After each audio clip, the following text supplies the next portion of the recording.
Yes, you have sound. Hello, hello. Welcome to this edition of the Cancer Coach Talks. I'm your host, Leslie Nance, and tonight we're going to be talking about the greatest gift that you can give anyone.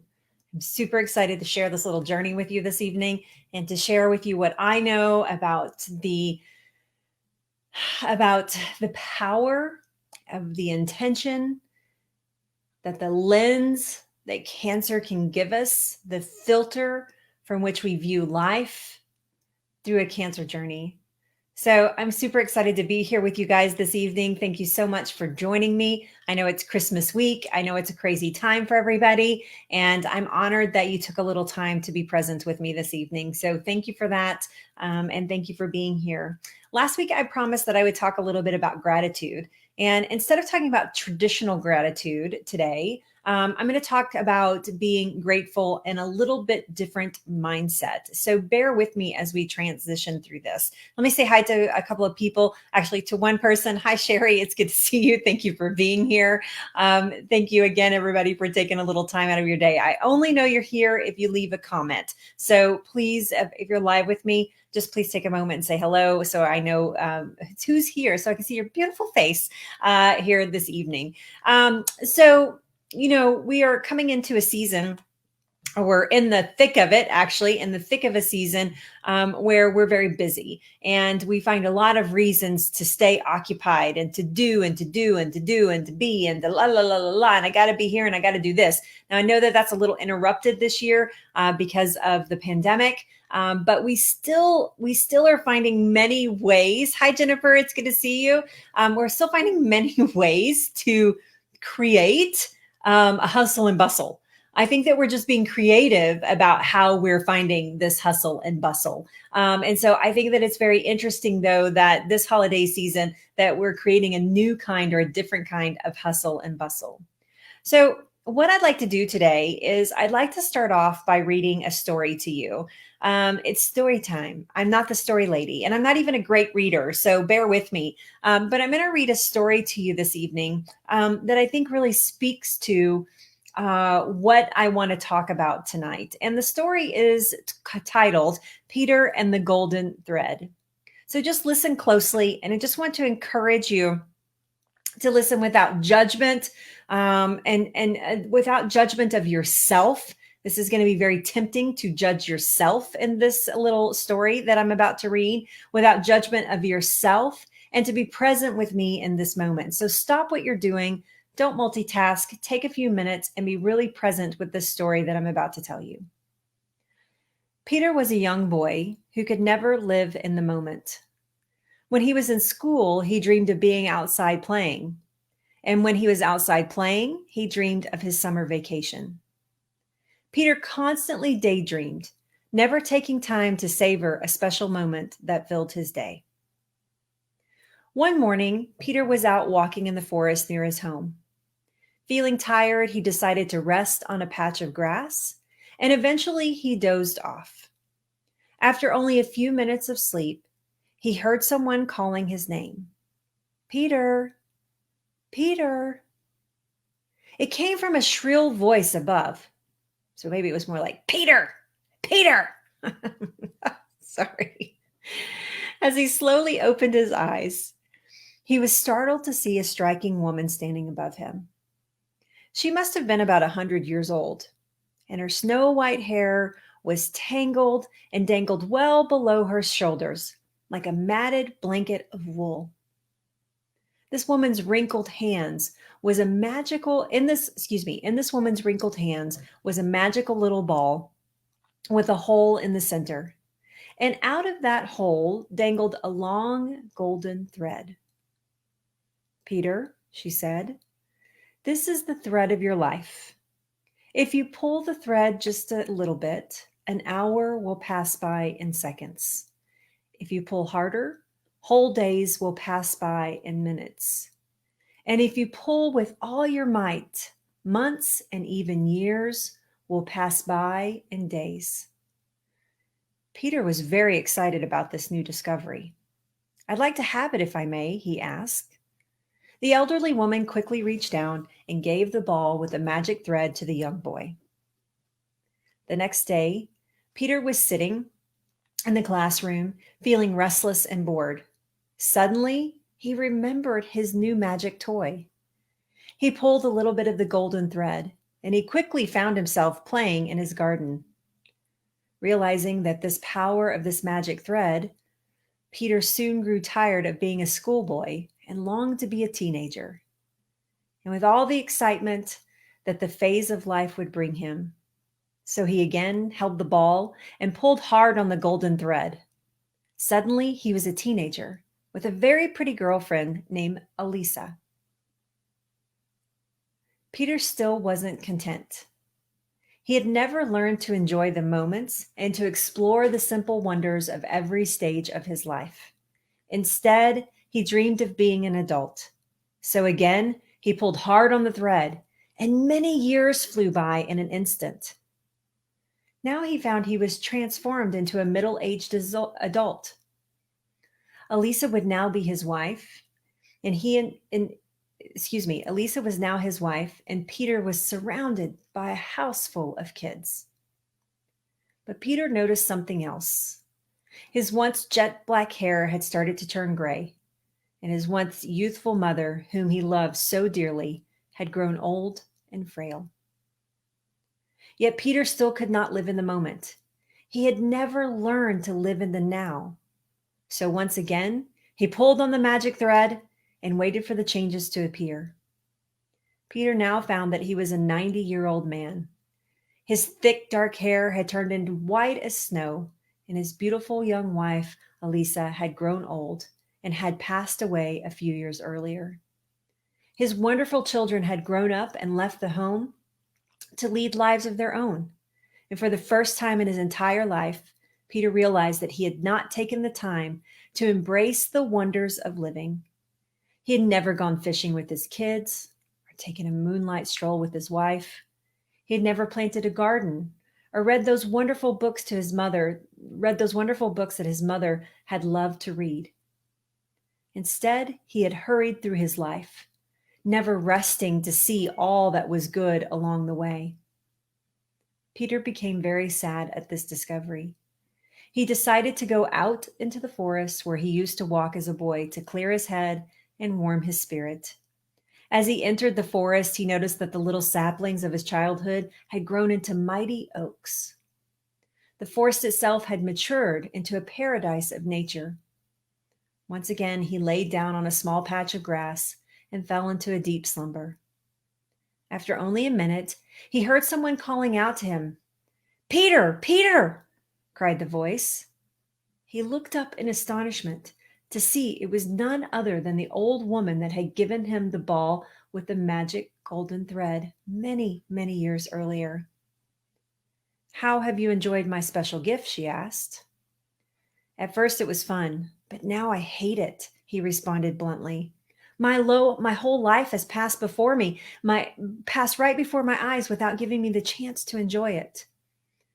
Sure, there would have been some sad times as well as some great times, but I haven't even had a chance to experience either of those times, and I feel empty inside. I have missed the gift of living." "You are very ungrateful," the old woman said. "Still, I will give you one last wish." Peter quickly said, "I'd like to go back to being a schoolboy and live my life over again." Peter quickly responded, excuse me, Peter quickly responded. He then returned to his deep sleep.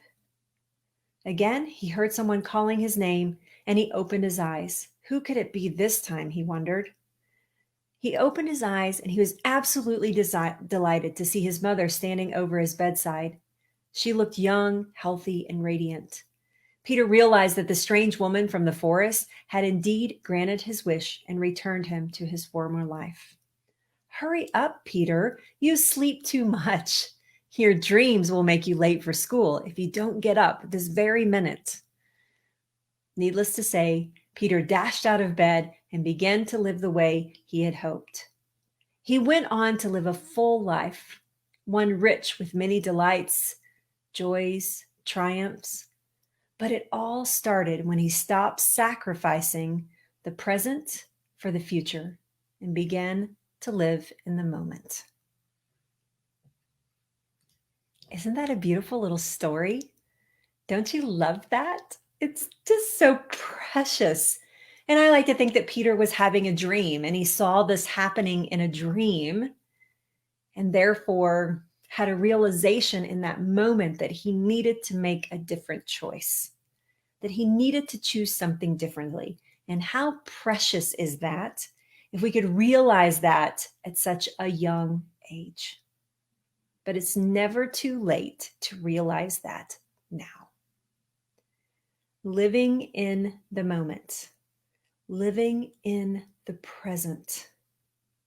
The best gift that you can give anyone ever is being present.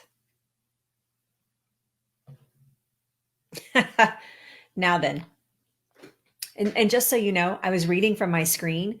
So you guys were just like looking at me reading and thinking maybe that I memorized that story, but I was indeed reading it. Just so you know, it was just right in front of on my screen. So it looked like that I was just like I was had some superpowers and I was reading it, but I was not. You and Peter might have something in common. You want healing so badly that you are wishing your days away until you get it.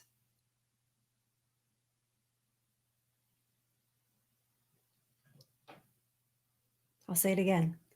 You want healing so badly in your cancer journey that you are wishing your days away until you get it. I can't wait until this cancer's gone. I can't wait until I don't have pain anymore. It's going to be so great when I have XYZ, when I'm past these cancer treatments, when my hair grows back, when I get my boobs back from surgery, when the surgery's over, when this is all behind me. You and Peter might have something in common where you're wishing your life away, looking for something in your future. You're ignoring your present. The best gift that you can give anyone ever is being present, being a part of their life and allowing them to be part of yours. If you are looking for the perfect gift, it's only days till Christmas and you're still looking for the perfect gift, then try these things and see if they show up in your life with the intention of being present. The cancer perspective will allow you to live every day like it's your last day on earth. That's something that the cancer perspective gives us.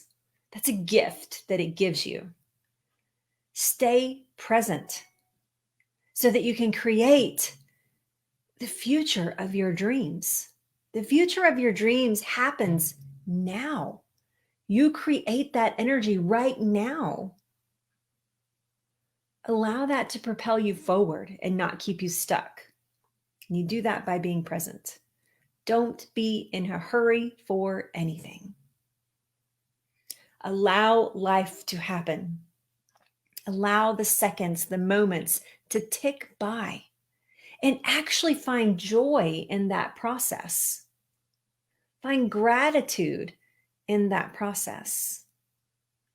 So here's some ways to give one of the best gifts that you can give anyone ever. Number one, take a break from cancer.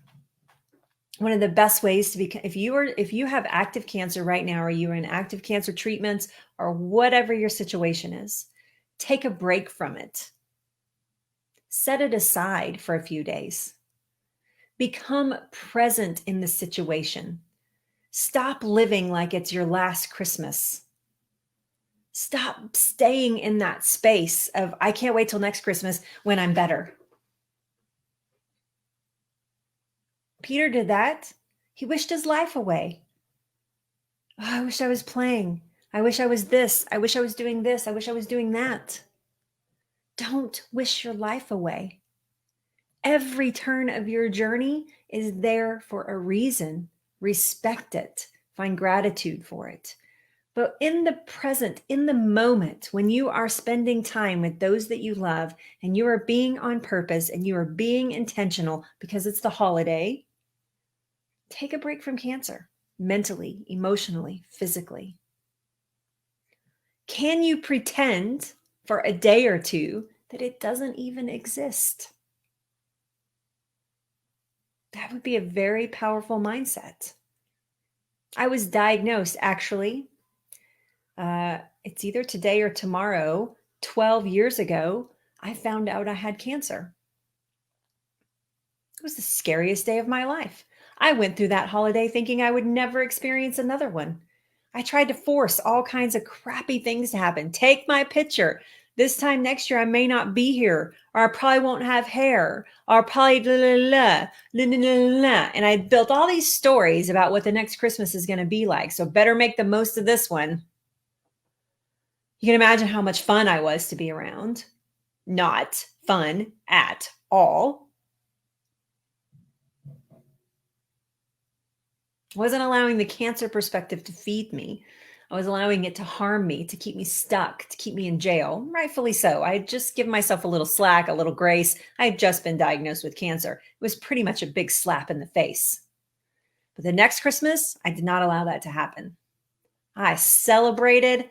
I rolled with it. Nothing needed to be perfect. I did not have to have the perfect dinner and the perfect presents and the perfect tree and the perfect lighting and the perfect ornaments and the perfect whatever and the perfect outfit. I didn't need any of that. The perfect Christmas picture, the perfect Christmas cards. I didn't need any of that anymore. All that just melted off of me. It became silly almost because of the perspective. Now, if you enjoy those things, I'm not downing you for that. I'm just saying for me, it did not create joy. It created hassle.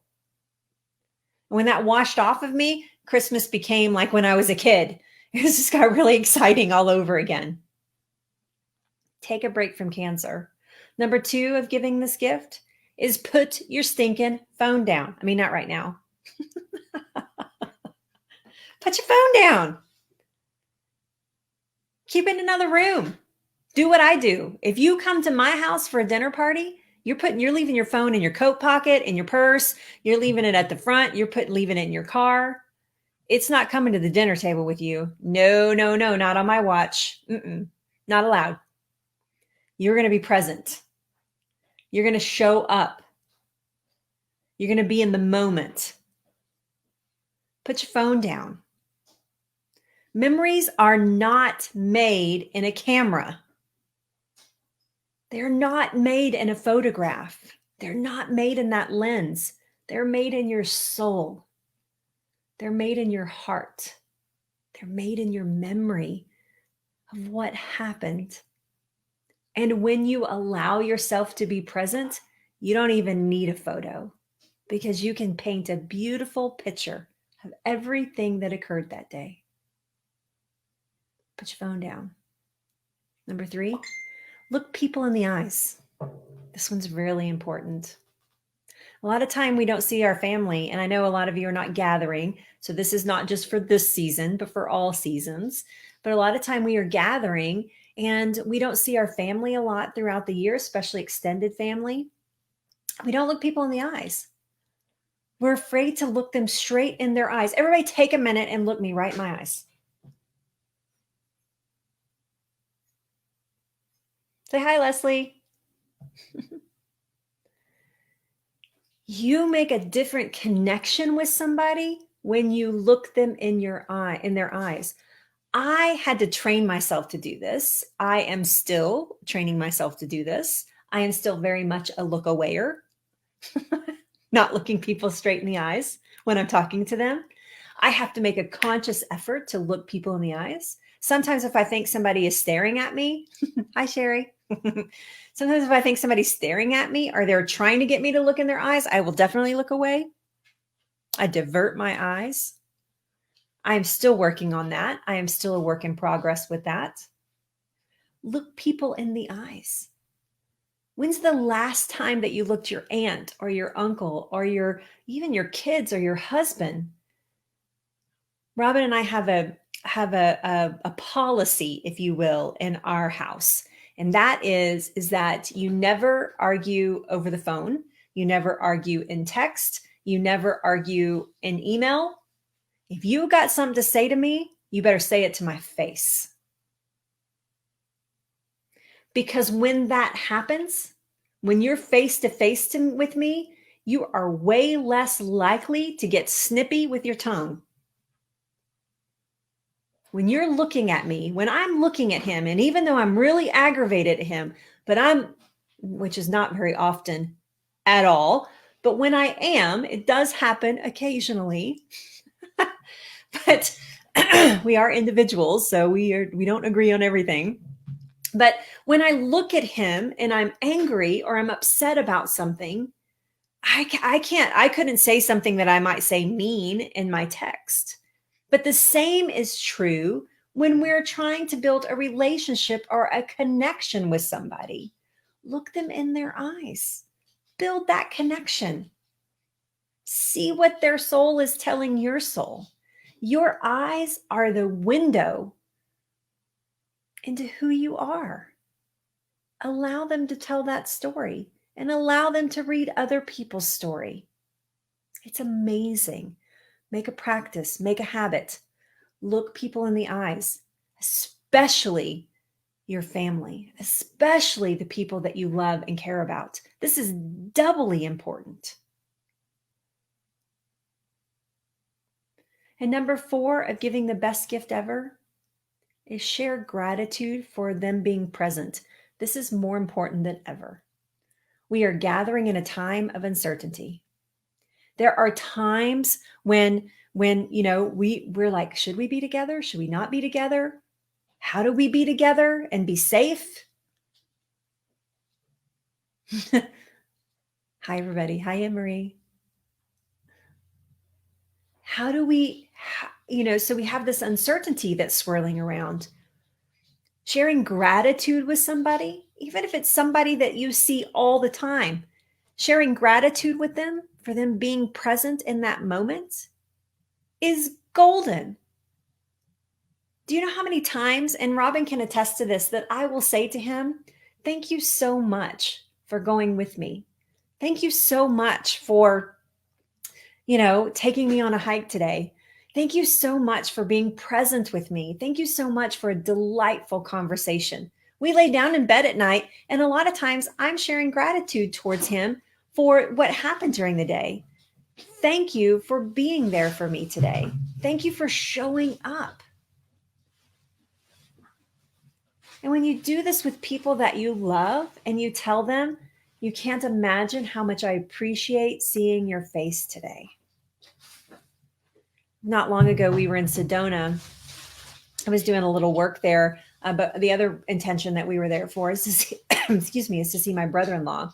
And he lives in Tucson. And so he actually drove to Sedona to meet with us, and he lives alone.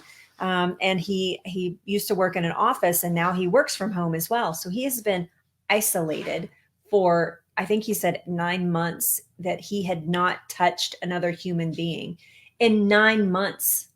Now more than ever, it's important that I hug him and I tell him how much gratitude I have for him sharing space with me and driving up to see us, for making time for us and sharing space with us. That gratitude is overwhelming. And right now, it's even more overwhelming. So the 4 things that you can do to give the best gift you will ever give in your entire life. Take a break from cancer. Put your phone down. Look people in the eyes. Share gratitude for them being present with you and sharing time and space with you. Thank you so much for taking time out of your day to spend some time with me. That's a simple gesture. I'm so glad. I'm so thrilled that you had time today. When's the last time you said that to your spouse? When's the last time you said that to your kids? Getting up from the dinner table. Thank you so much, everybody, for gathering for dinner tonight. It means the world to me.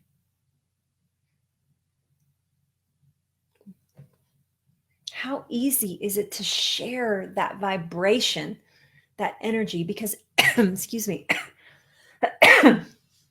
everything that you put out, you're going to take back in.